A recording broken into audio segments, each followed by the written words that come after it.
Have you ever wondered why, despite having more than any generation before us, peace still feels so out of reach? We live in a world overflowing with noise, screens that never sleep, schedules that never end, and thoughts that never stop spinning. Our homes may be filled with possessions, yet our hearts often echo with emptiness. It's strange, isn't it? We search endlessly for happiness in the next purchase, the next relationship, the next achievement, but when the excitement fades, silence returns, and with it, a subtle restlessness we can't quite name. It almost feels like chasing the horizon. No matter how fast we run, it keeps moving further away. There's a quiet truth many of us sense but rarely confront. The world outside can never give us lasting peace if the storm inside remains unresolved. We buy faster cars, but our thoughts still race. We build bigger houses, yet the mind feels more crowded than ever. We connect with thousands online but still feel lonely in the depths of night. This is the paradox of modern life. We have everything, yet something is missing.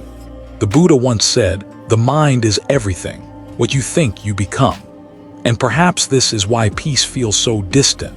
We keep searching outward when the true battlefield has always been inward. Think about it. How many times have you told yourself, "If I just fix this one thing in my life, I'll finally feel calm"? Yet once that problem disappears, another takes its place. The cycle never ends because the root of unrest is not out there, it's in here, within the restless currents of the mind. And yet, here's the mystery.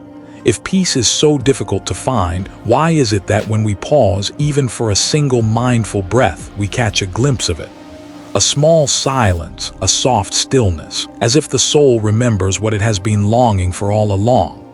That brief moment reveals something profound. Peace has never truly left us. It waits quietly beneath the noise, hidden under the weight of thoughts, untouched by the chaos of the world.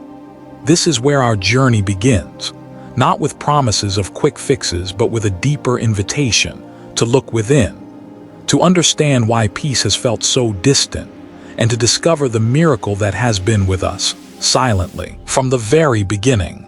Because perhaps the greatest search we will ever embark upon is not for wealth, or success, or recognition, but for that quiet place within ourselves where the restless finally rests, and life itself becomes a gentle miracle. If the search for peace feels endless, perhaps it is because we have been looking in the wrong direction.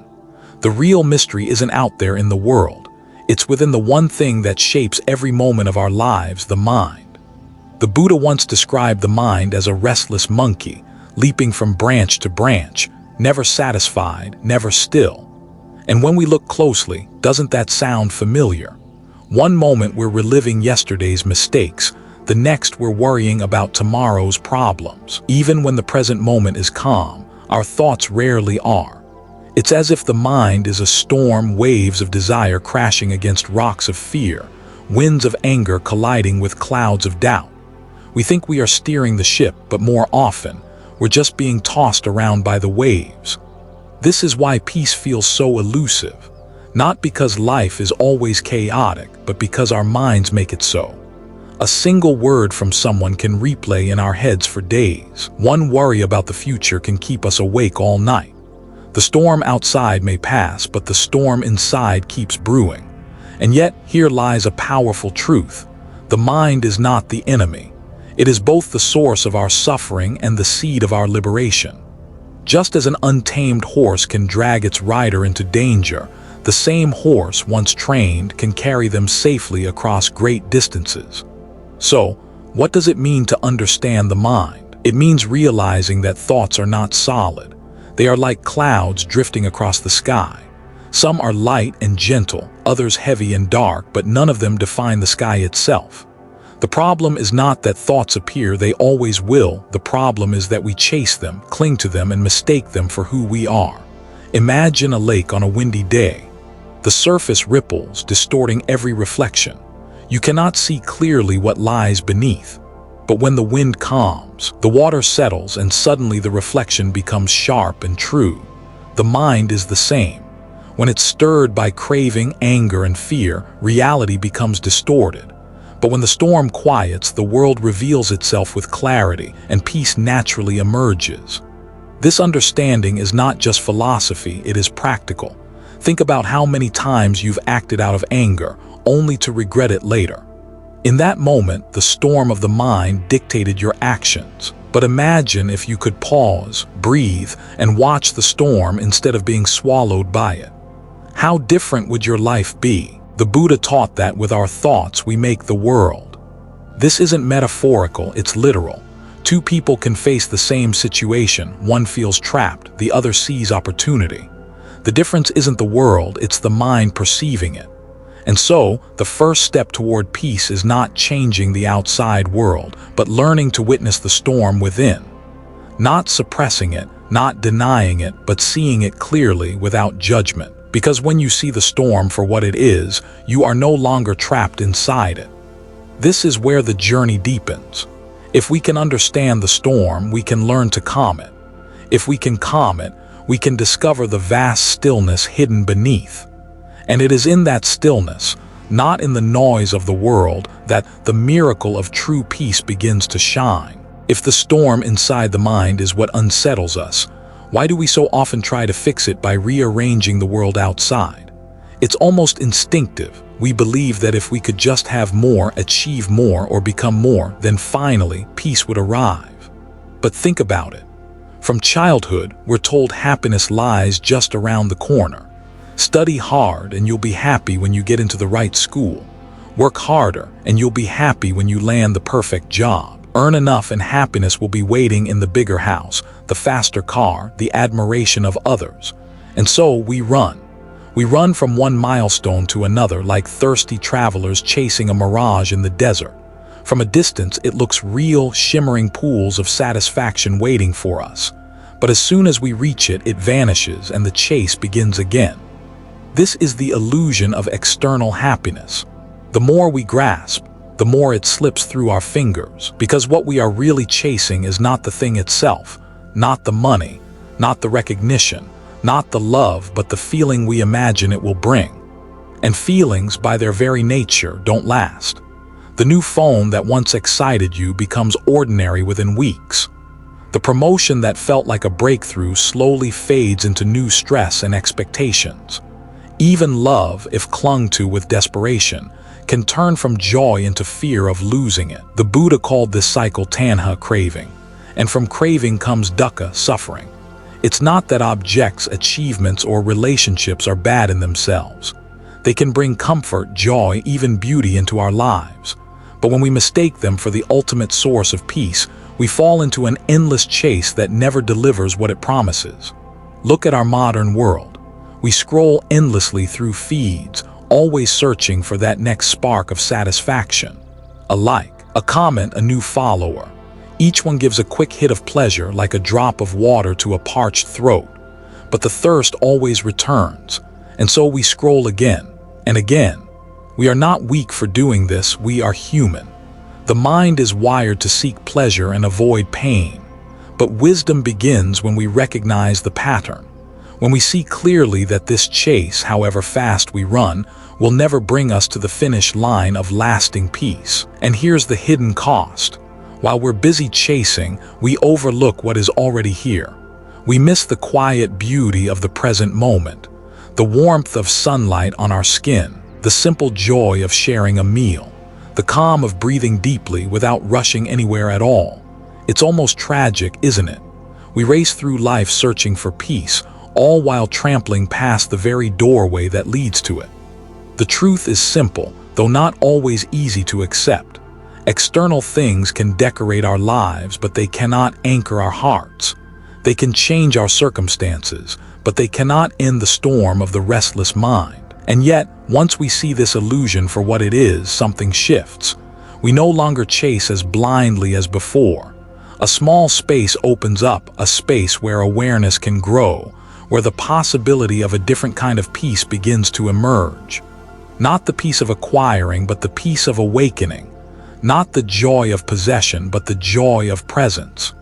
This is the turning point, the moment when we begin to sense that perhaps the miracle we seek does not lie in chasing the horizon, but in learning to rest right where we stand. If chasing the world outside has never brought us lasting peace, then where does it truly lie?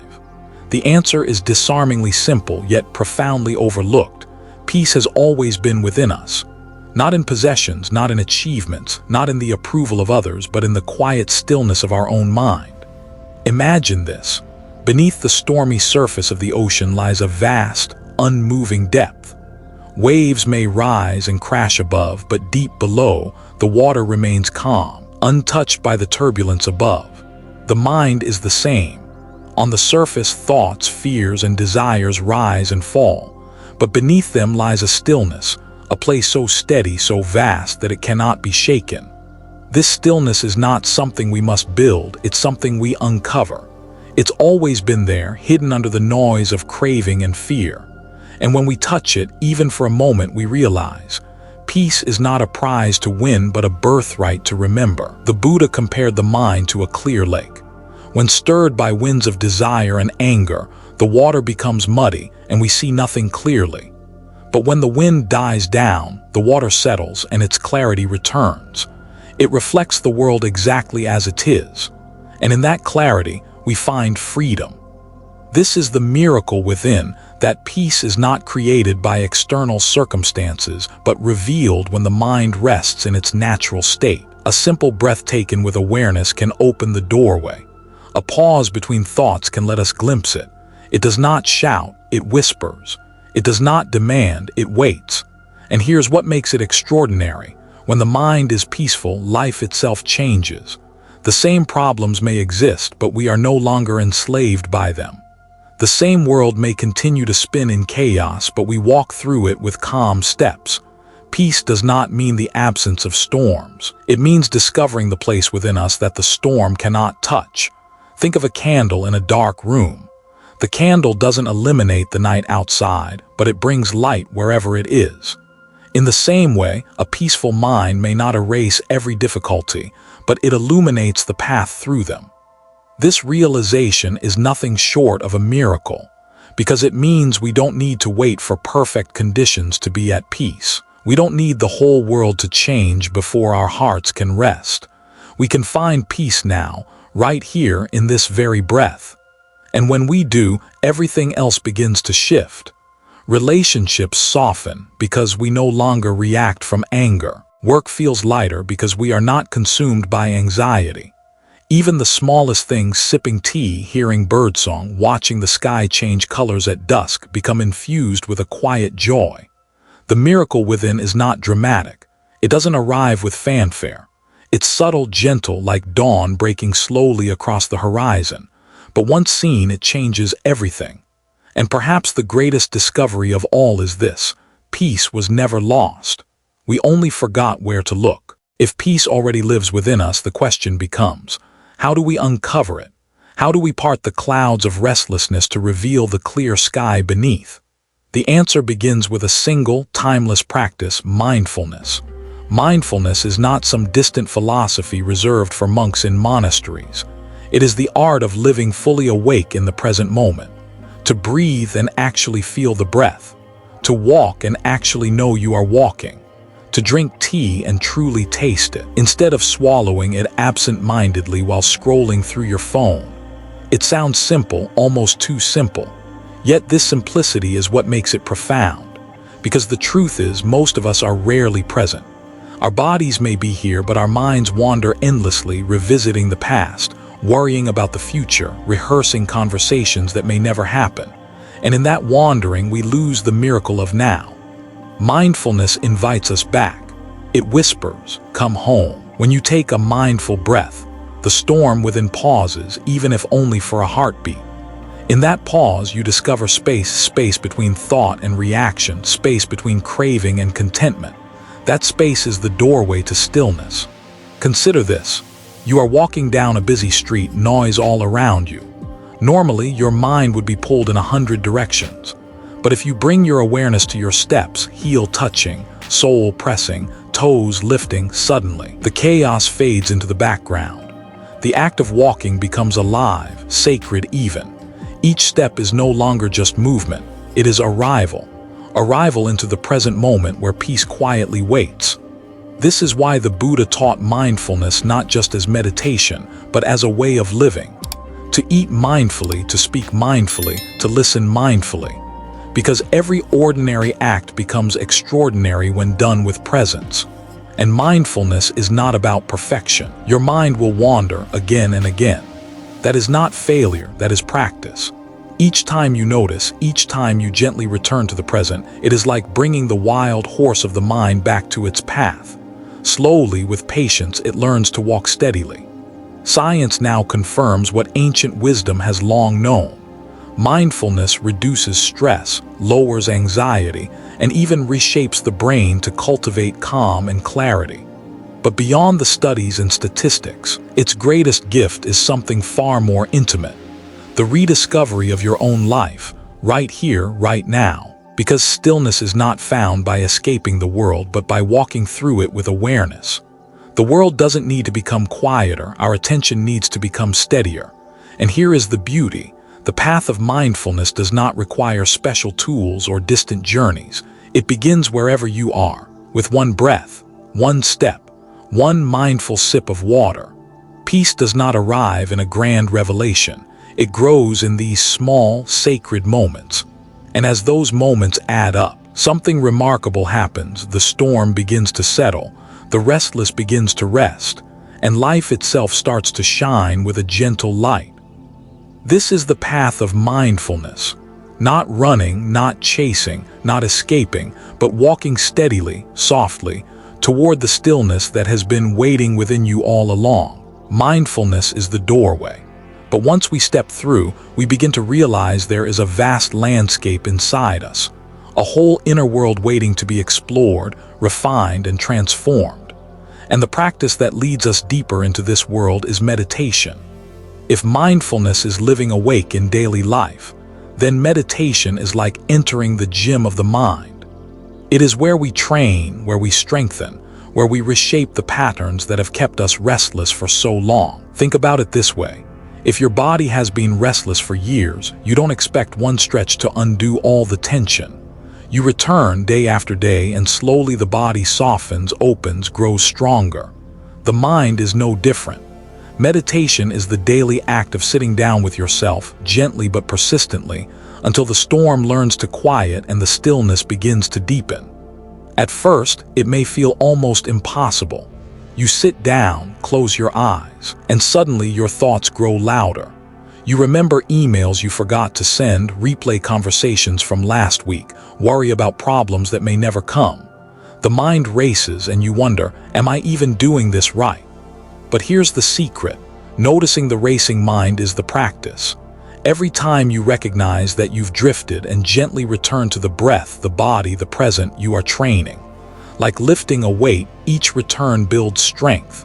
Over time, the mind that once pulled you in every direction begins to settle, like snowflakes slowly sinking in a shaken globe until the water clears. And what happens when the water clears? Insight, calm, a quiet joy not dependent on anything outside of you. Modern science has begun to uncover what meditators have known for centuries. Regular meditation lowers stress hormones, strengthens areas of the brain linked to focus and compassion, and even reshapes the way we respond to fear. But beyond the research lies something even more powerful, the lived experience of discovering a peace so steady, so alive, that you wonder how you ever overlooked it. Stories abound of people whose lives have been transformed by this practice. A busy executive who once drowned in stress now finds clarity and patience after just 10 minutes of meditation each morning. A soldier haunted by trauma, who through meditation learns to breathe again, to sleep again, to live again. An ordinary mother, overwhelmed by the chaos of family life, who discovers in meditation not an escape, but a refuge, a few minutes each day to remember herself, so she can return to her loved ones with an open heart. Meditation is not about escaping life. It is about entering it more fully. It does not promise a life without storms, but it teaches us how to anchor ourselves so deeply that no storm can sweep us away. And perhaps the most beautiful thing about meditation is its humility. It asks for nothing extravagant, just a little time, a little patience, and the willingness to sit with yourself. In return, it offers treasures far beyond measure: clarity, compassion, resilience, and a taste of freedom. Because when you train the inner world, the outer world begins to change. You see more clearly. You react less impulsively. You love more freely. And you realize that the true power of meditation is not found in the minutes you spend on the cushion, but in the way those minutes transform every moment that follows. This is the gift of meditation: to train the mind, to calm the storm, and to awaken the quiet miracle of peace that has always been waiting within. When the mind grows still through mindfulness and meditation, something remarkable begins to unfold. From that stillness, a gentle warmth rises, the natural blossoming of compassion. You see, true peace is never meant to stay locked inside. Like a candle that lights another, inner calm has a way of spreading outward, touching the people around us in ways we may not even notice. Think about the last time you encountered someone who was genuinely calm, kind, and present. Didn't their presence feel like a refuge? Even without words, their energy softened the space. That is the quiet power of compassion born from a peaceful mind. In Buddhism, this compassion is called metta, loving kindness. It is the sincere wish for all beings to be free from suffering and to live in happiness. But here's the beautiful truth. Compassion is not something we have to manufacture. It already lives within us. It only needs the space of a peaceful mind to rise naturally, like a spring bubbling up once the stones are cleared away. Compassion does not mean pity, nor does it mean weakness. It is strength expressed as tenderness. It is the courage to remain open even when life gives us reasons to close. When anger meets anger, the fire only grows.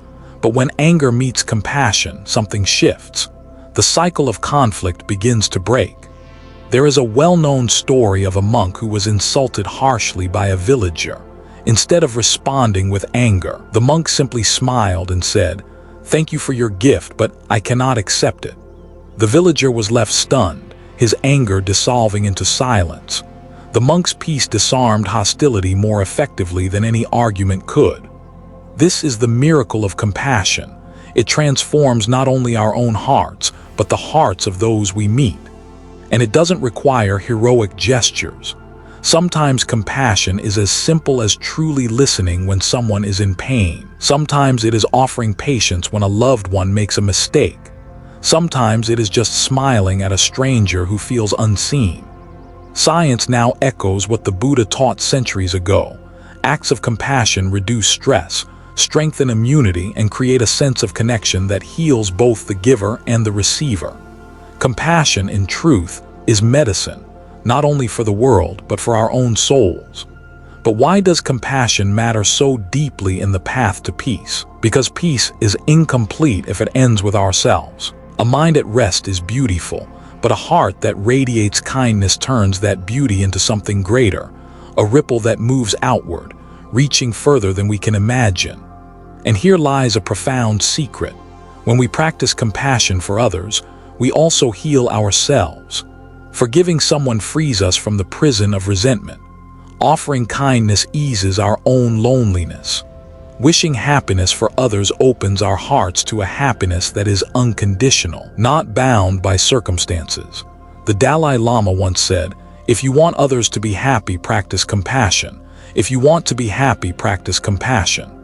In that simple truth, the circle completes itself.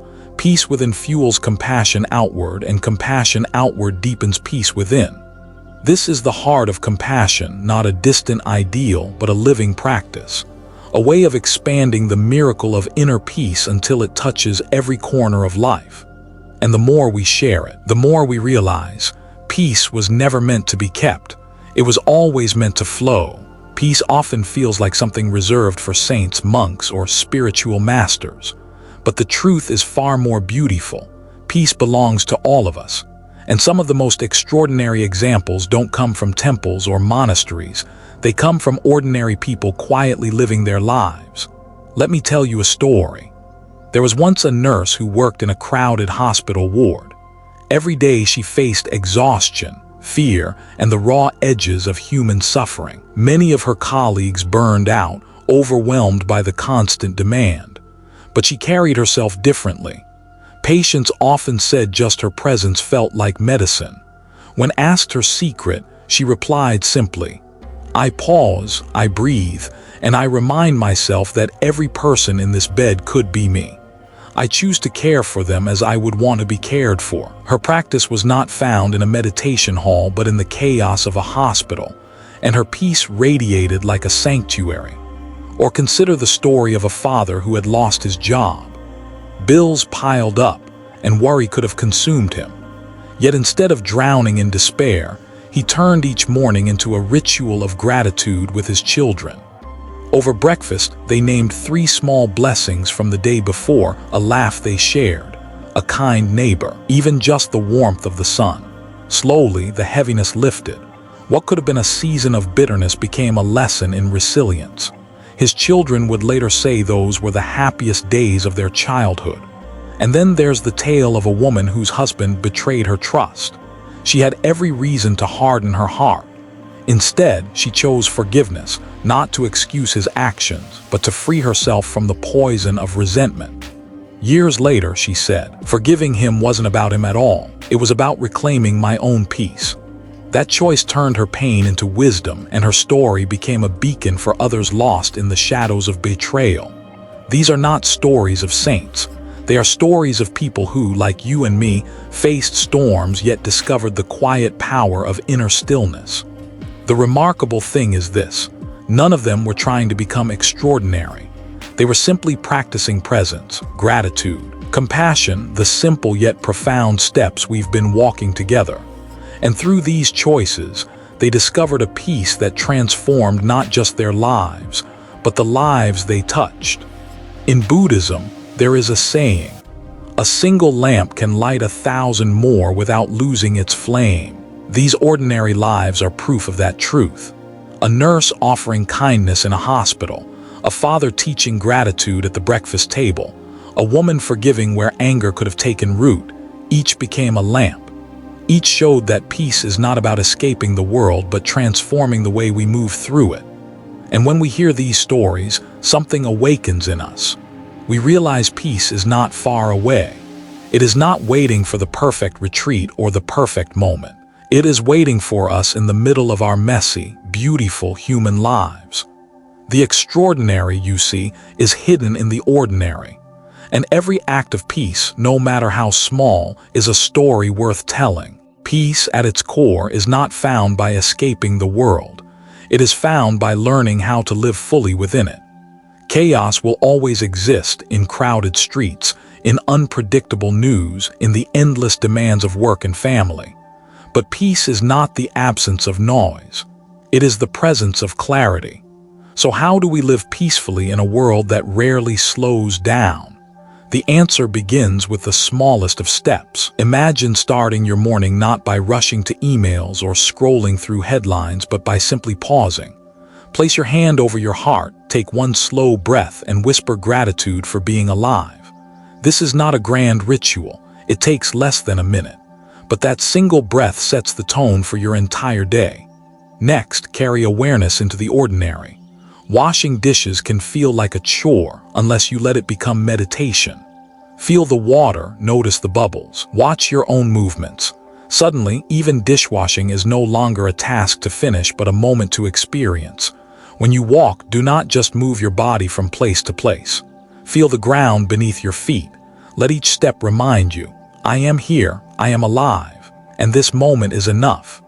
In our relationships, peace is cultivated through the way we listen. Most people listen to reply. Rarely do we listen to truly understand. Try giving someone the gift of your full presence. Put down your phone, meet their eyes, and just listen. That kind of listening doesn't just bring peace to them, it quiets your own restless mind as well. And then there is the wisdom of boundaries. Living peacefully does not mean saying yes to everything.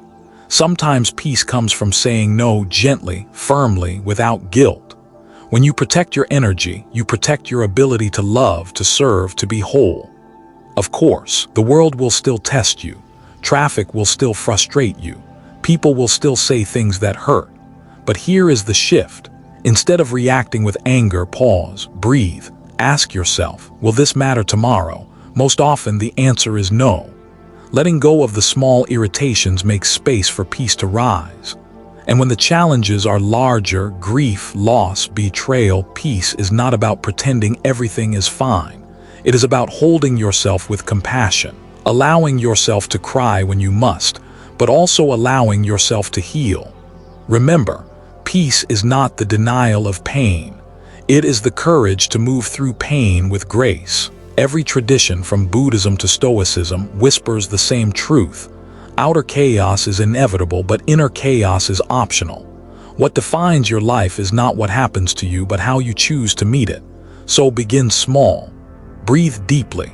Practice gratitude. Listen with presence. Protect your boundaries. Choose kindness even when the world seems harsh. These are not abstract ideals, they are daily acts of courage. And with each act, you become like a calm river flowing through a noisy city. You don't fight the noise. You don't run from it. You simply carry peace within you, and in doing so, you transform the world around you. Because in the end, peace is not a destination. It is a way of walking. And no matter how chaotic the world becomes, this path is always open to you. And so our journey comes full circle. From the restless search to the storms of the mind, to the quiet discovery that peace was never out there but always within, we arrive at the greatest miracle of all. When the mind is at peace, life itself becomes peace. Think of it this way: the same world that once felt overwhelming, noisy, and unkind has not changed. The traffic is still there. The responsibilities still remain. The world is as it always was. But you are different. Because when the mind rests in clarity, even chaos becomes manageable. When the heart flows with compassion, even conflict softens. When gratitude fills each breath, even the smallest of moments feels like a gift. This is the miracle. Nothing outside needs to change, and yet everything changes. The Buddha once taught that peace is not found by conquering the world, but by conquering the restless heart. And once the heart is still, you see that the miracle was never about doing something extraordinary. It was about returning home to yourself. Every day you hold this choice. The choice to react with anger or to pause with patience. The choice to chase endlessly or to rest in contentment. The choice to live scattered or to live whole. This is the quiet power no one can take from you. So as you step away from these words, carry with you a simple reminder: your mind shapes your world. Nurture peace within, and you will find peace reflected everywhere. Because in the end, a peaceful mind truly creates a peaceful life. And that is the greatest miracle you could ever know. And if these reflections have touched something within you, let this be just the beginning. Stay close to this path of wisdom. Take what serves you, let go of what doesn't, and walk gently into each new day. If this resonated with you, I invite you to continue this journey with us. Subscribe to Zen Buddhism Wisdom, where we explore teachings that nourish the heart and guide the mind toward peace. Share this light with others, so together we can ripple peace into a world that so deeply needs it. Thank you for walking this path with me. Until we meet again, may your mind be still, your heart be open, and your life be filled with peace.